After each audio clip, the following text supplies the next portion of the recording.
Yeah. And I say I got one standing ovation because they never sat down. But I want to thank you all. I have great love for what you do and the way you do it. And when I'm with the police chiefs and I'm with the sheriffs of our country, and these are the big ones, these are the really big ones, I just want to thank you very much. And I thought before I spoke about what we're really here to speak about, I would read something to you. Because you can be a lawyer, or you don't have to be a lawyer. If you were a good student in high school or a bad student in high school, you can understand this.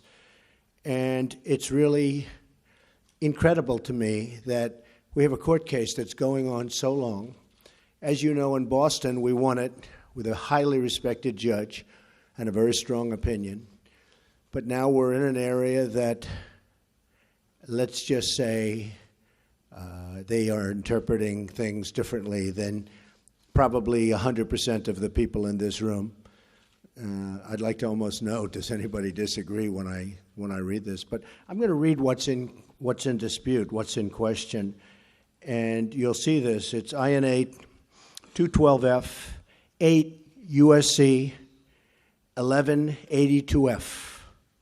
Suspension of entry or imposition of restrictions by the president. Okay, now, this isn't just me. This is for Obama, for Ronald Reagan, for the president. And this was done, very importantly, for security, something you people know more about than all of us. It was done for the security of our nation, the security of our citizens, so that people come in who aren't going to do us harm. And that's why it was done. And it couldn't have been written any more precisely. It's not like, oh, gee, we wish it were written better. It was written beautifully.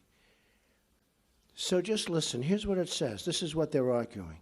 Whenever the president finds that the entry of any aliens, okay, the entry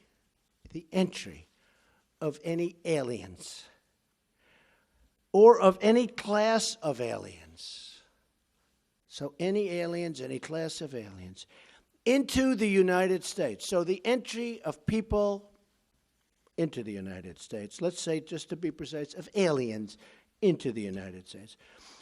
So any time, whenever the president finds that the entry of any alien or any class of aliens into the United States would be detrimental to the interests of the United States, right? So if I find as president that a person or a group of people will be detrimental to the interests of the United States, and certainly there's lots of examples that we have, but you shouldn't even have them necessarily. He may, by proclamation, and for such period as he shall deem necessary. Now, the only mistake is they should have said he or she. But hopefully it won't be a she for at least another 7 years. After that, I'm over. See? I just noticed that, actually. Just noticed it. I'm saying, whoa, this is not politically correct. It's correct, but it's not politically correct. You know, this is the old days.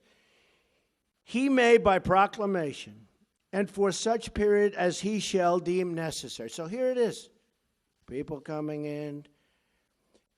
Suspend the entry of all aliens, right?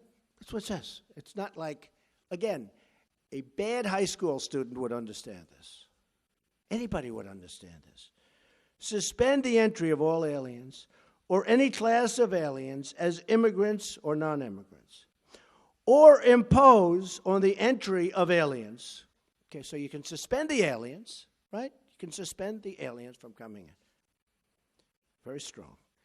Or impose on the entry of aliens any restrictions he may deem to be appropriate. Okay.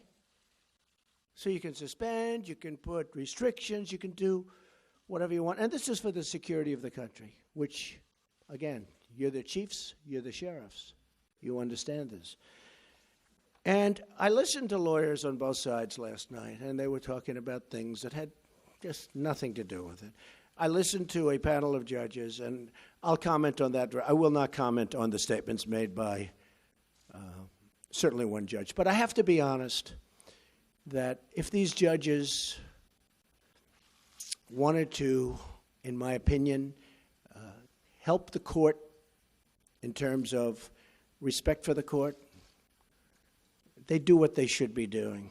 I mean, it's so sad. They should be, when you read something so simple and so beautifully written and so perfectly written, other than the one statement, of course, having to do with he or she. But when you read something so perfectly written and so clear to anybody, and then you have lawyers, and I watched last night in amazement, and I heard things that I couldn't believe. Things that really had nothing to do with what I just read. And I don't ever want to call a court biased, so I won't call it biased. And we haven't had a decision yet. But courts seem to be so political, and it would be so great for our justice system if they would be able to read a statement and do what's right. And that has to do with the security of our country, which is so important. Right now, we are at risk because of what happened.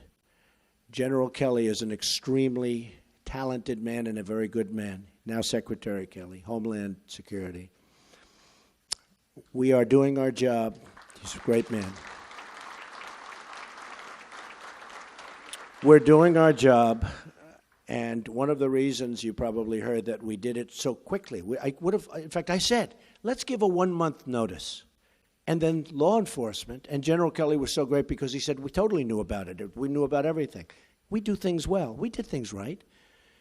But the law enforcement people said to me, oh, you can't give a notice, because if you give a notice, you're going to be really tough in 1 month from now or in 1 week from now. I suggested a month, then I said, well, what about a week?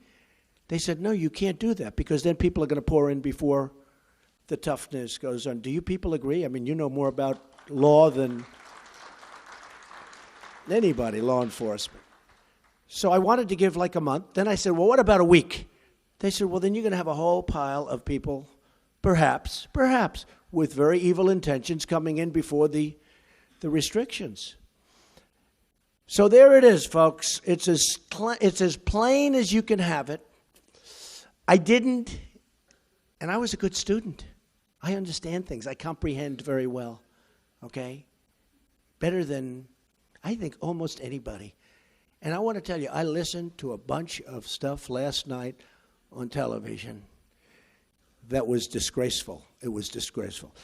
Because what I just read to you is what we have. And it just can't be written any plainer or better. And for us to be going through this, and by the way, a highly, highly respected judge in Boston ruled very strongly in our favor. You heard that. In fact, I said to my people, why don't you use the Boston case? And there were reasons why they couldn't use the Boston case. This one came later, various reasons. But use the Boston case. And I won't read that, but there were statements made by that judge who, again, highly respected, that were right on. They were perfect. They were perfect. So I think it's sad. I think it's a sad day. I think our security is at risk today, and it will be at risk until such time as we are entitled and get what we are entitled to as citizens of this country, as chiefs, as sheriffs of this country. We want security. One of the reasons I was elected was because of law and order and security. That's one of the reasons I was elected. Also, jobs and lots of other things. But I think one of the strongest reasons is security. And they're taking away our weapons one by one. That's what they're doing. And you know it, and I know it, and you people have been very unhappy for a long period of time. And I can read the polls maybe better than anybody, because it seems that I understood the polls a lot better than many of the pollsters understood the polls. assuming they were honest polls, which I think probably many of them weren't. I really believe that. But we need security in our country. We have to allow you folks to do your job. You're great people, great men and women. And we have to allow you to do your job. And we have to give you the weapons that you need. And this is a weapon that you need. And they're trying to take it away from you, maybe because of politics or maybe because of political views. We can't let that happen. So, with that, let's get on to business, right? It's really something. Thank you.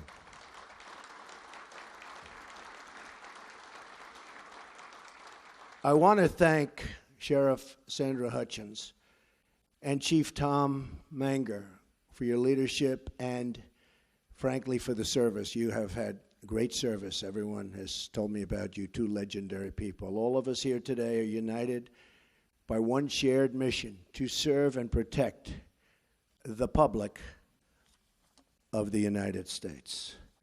During my campaign for president, I had the chance to spend time with law enforcement officials all across our country. They're the most incredible people you will ever meet. And I just wanted to say to all of them right now, from the bottom of my heart, thank you, thank you, thank you.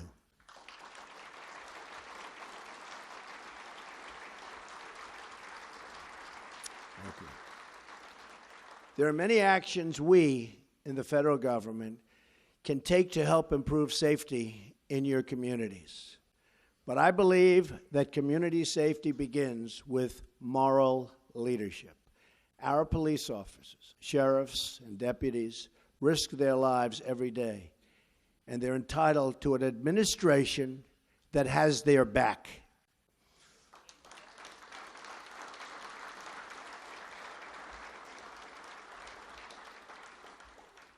The first step in restoring public safety is affirming our confidence in the men and women charged with upholding our laws. And I'm going to add justices, judges in that category. And I'm very proud to have picked Judge Gorsuch, who I think is going to be an outstanding member of the Supreme Court. Outstanding.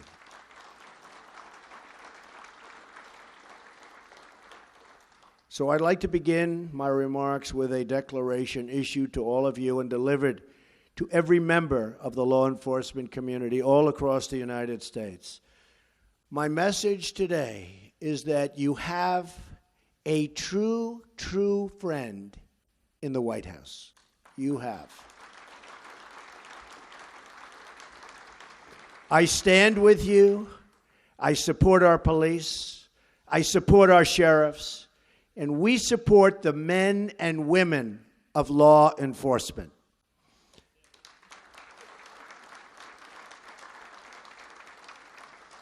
Right now, many communities in America are facing a public safety crisis. Murders in 2015 experienced their largest single-year increase in nearly half a century.